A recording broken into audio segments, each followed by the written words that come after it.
बुद्धं शरणं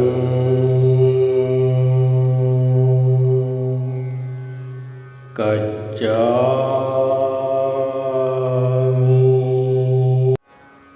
बुद्धं शरणं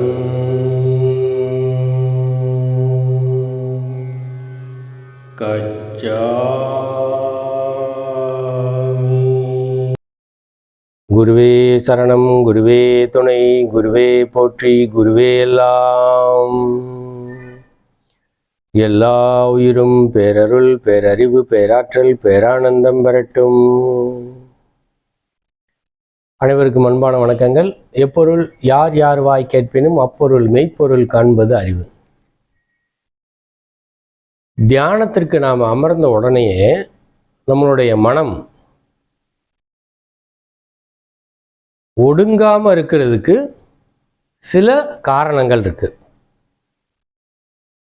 அந்த காரணங்களை மட்டும் நாம நீக்கிட்டோம்னா தியானத்திற்கு அமர்ந்தவுடன் நம்மால் முழுமையாக தியானம் செய்ய முடியும். ஏற்கனவே பார்த்துருக்கோம், பதஞ்சலி மகரிஷியோட தியானம் எனும் விளக்கத்திற்கு சித்த விருத்தி நிரோதகா அப்படின்னு 2வது சூத்திரத்தில். அப்படின்னா எண்ணங்கள் எழாத நிலை நோக்கி செல்வது தியானம். ஒரே ஒரு எண்ணத்தில் மட்டும் நின்றுச்சு அப்படின்னா பிரத்யாகாரம், அது நீடிச்சுன்னா தாரணை, அது நீடிச்சா தியானம். அப்போ நமக்கு மனமானது கடந்த காலத்தையோ எதிர்காலத்தையோ நினைத்து கொண்டே நிகழ்காலத்திற்கு வராமல், நிகழ்காலத்தில் மூச்சை கவனிக்கிறோம், நீங்கள் அல்லது சப்தங்களை கவனிக்கிறோம், உடல் உணர்வை கவனிக்கிறோம், எண்ணங்களை கவனிக்க ஆரம்பிக்கிறோம். இதில் மூச்சை கவனிக்கிற மட்டும் எடுத்துக்கிறோம். மூச்சை கவனித்தல் எனும் ஒரு செயலை, அதாவது மூச்சு வட்டத்தை முழுமையாக நாம் கவனிக்க அமர்ந்து விட்டால் மனமானது மூச்சில் நிலைத்து நிற்காமல் கடந்த காலத்திற்கோ எதிர்காலத்திற்கோ மாறி மாறி போயிட்டோம். அப்படி போகாமல் இருக்கிறதுக்கு என்ன செய்யணும் அப்படின்றதான் இந்த காணொளி. தியானத்தில் அமர்ந்த உடனே இதை செஞ்சிட்டிங்கன்னா சுலபமாக உங்களால் தியானம் செய்ய முடியும். அது எந்த தியானமாக இருந்தாலும் இதுக்கு இந்த பயிற்சி பெரிய அளவில் உதவி செய்யும். ஒன்றும் இல்லை, தளர்வு.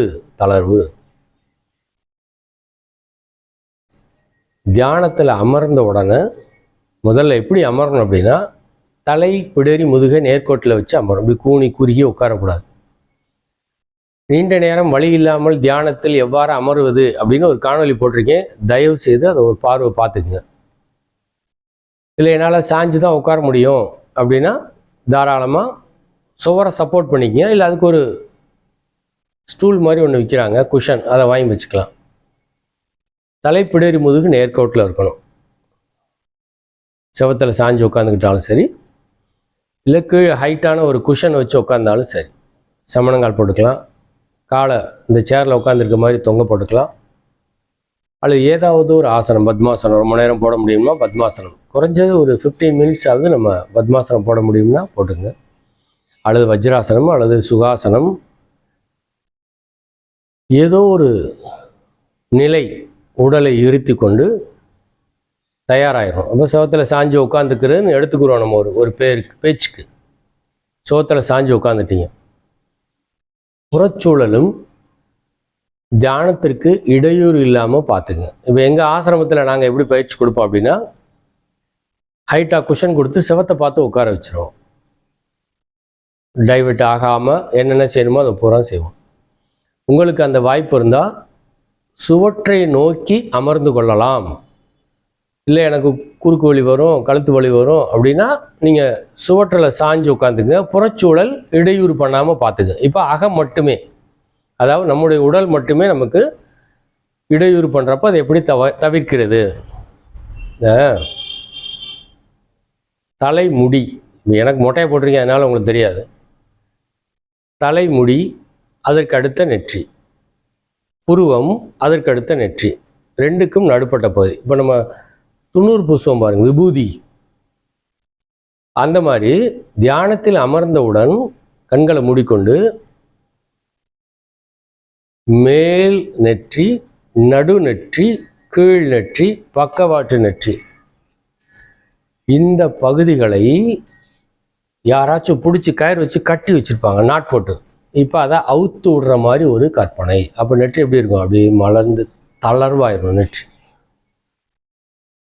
அதுக்கு நீங்கள் உட்கார்றதுக்கு முன்னாடி ஒன்று கட்டளை கொடுக்கலாம், அல்லது அந்த விபூதி பூசம் பார்த்தீங்களா, அந்த மாதிரி ஃபுல்லாக அப்படியே ஒரு சின்ன, ஏன்னா ஃப்ரண்டல் லோப் வந்து இங்கே இருக்கனால உங்களுக்கு வந்து தாட் வந்துக்கிட்டே இருக்கும். அப்போ அதை என்ன செய்யணும்? ஒரு சின்ன மசாஜ் மாதிரி.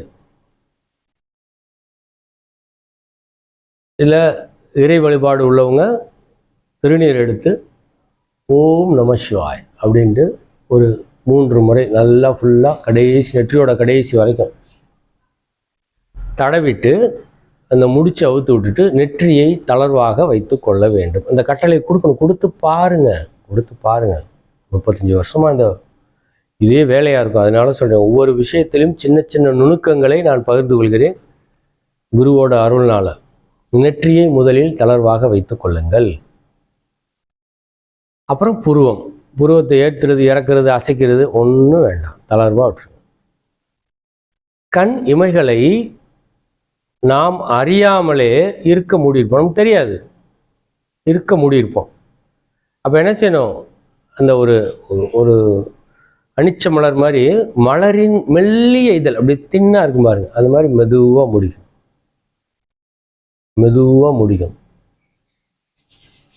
மூடினதுக்கு அப்புறம் கண்களை மலரின் மெல்லிய இதழ் போன்று மென்மையாக மூடிக்கொண்டு, நெற்றி தளர்வா இருக்கா, புருவத்தை தளர்வா வச்சிட்டோமா, கண் இமைகளை மெதுவாக மூடிட்டோமா. இருக்கக்கூடாது, இருக்கணும் அல்லது அரக்கணு இதெல்லாம் தேவையில்லை. நல்லா மூடி பயிற்சி பண்ணுங்க. இந்த மெத்தடை கொஞ்சம் ட்ரை பண்ணி பாருங்க. ஏன்னா ஒவ்வொரு ஸ்கூல் ஆஃப் தாட்டில் ஒவ்வொரு விதமாக பயிற்சி கொடுப்பாங்க.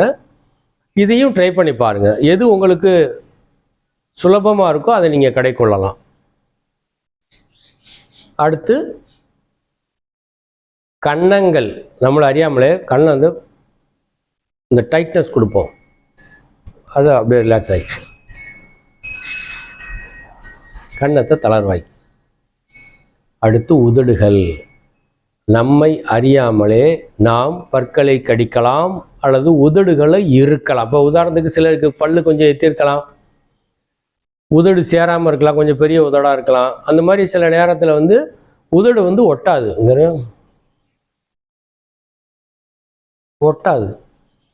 அப்போ கீழ் உதடு கொஞ்சம் கீழே தொங்குறதுக்கு வாய்ப்பு இருக்குது. இருந்தால் இருந்துட்டு போகுது, யாராவது பார்ப்பாங்களோன்னு நீங்கள் நினச்சிங்க அப்படின்னா அப்புறம் 2 உதடையும் ஒன்றா ஒட்டி வைக்கிறதுக்காக உங்களுடைய முழு கவனத்தை செலுத்தணும். தியானத்திற்கு அமர்ந்ததுக்கப்புறம் 5 புலனை கடக்க போகிற அப்புறம் யார் என்ன நினச்சா நமக்கு என்ன? அதுக்கெல்லாம் தயாராகிட்டு தான் நீங்கள் தியானத்தில் உட்காரணும். உதடு திறந்திருந்தால் திறந்திருக்கலாம், தவறு அல்ல.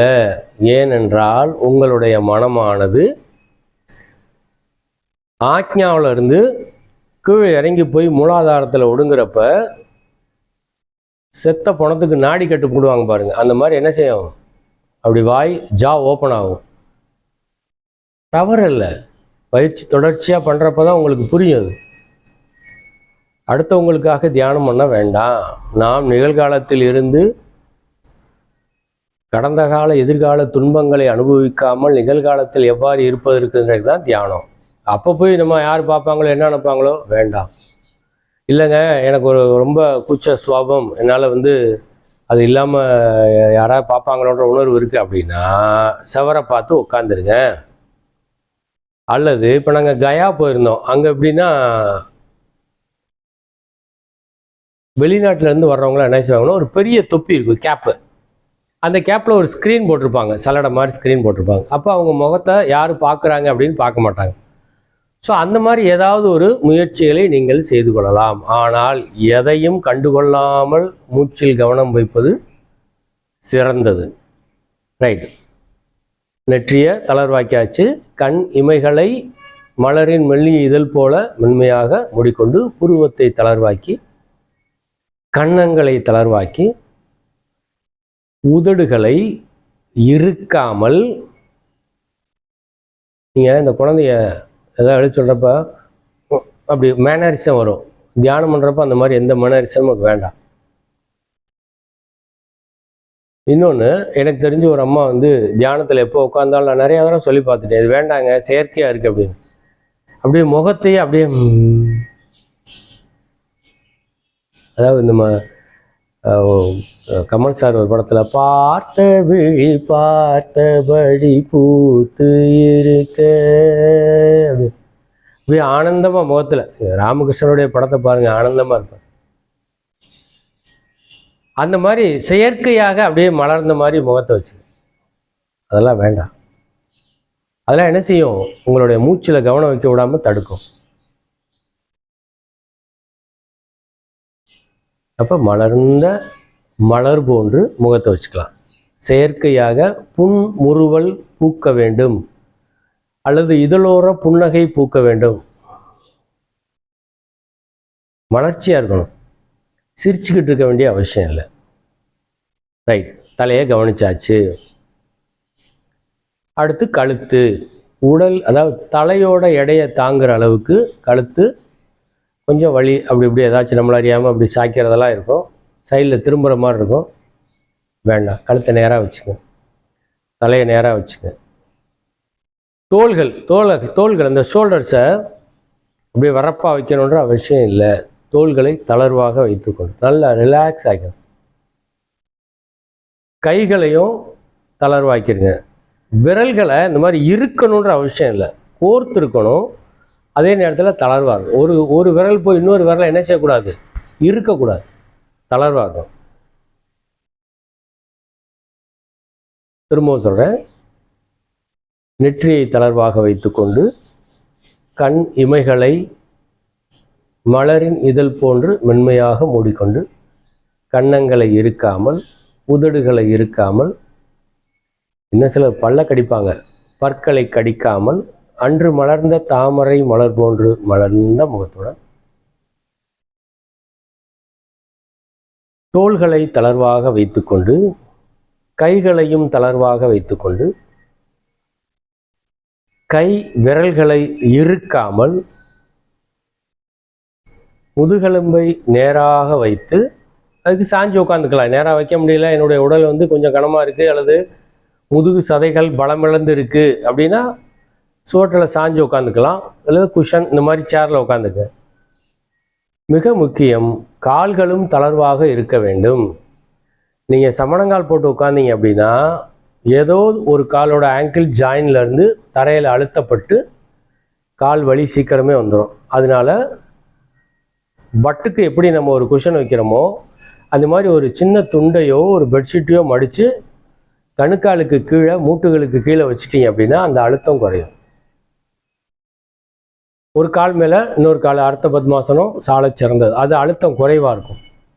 அப்பையும் ஒரு துண்டை பயன்படுத்துறது புத்திசாலித்தனம். உட்காந்தாச்சு, நேரம் செல்ல செல்ல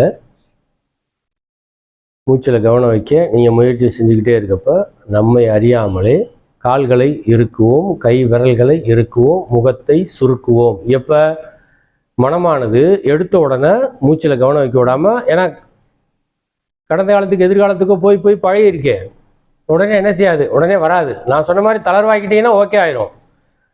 அதுவும் ஆரம்ப காலத்தில் கொஞ்சம் மக்கர் பண்ணிச்சு மனம் அப்படின்னாலுமே அதை பொருட்படுத்த வேண்டாம். திரும்பவும் அதே மாதிரி உடல் முழுவதையும் தளர்வாக்குங்கள். ஒரு 3 முறை நான் சொன்ன மாதிரி உடலை முழுமையாக தளர்வாக்கி விட்டீர்கள் என்றால் அப்புறம் உடல் உங்களுக்கு உபாதையாக இருக்காது. இந்த தேகாத்ம புத்தி மாறி கடந்து விடலாம், உடலை கடந்து விடலாம்.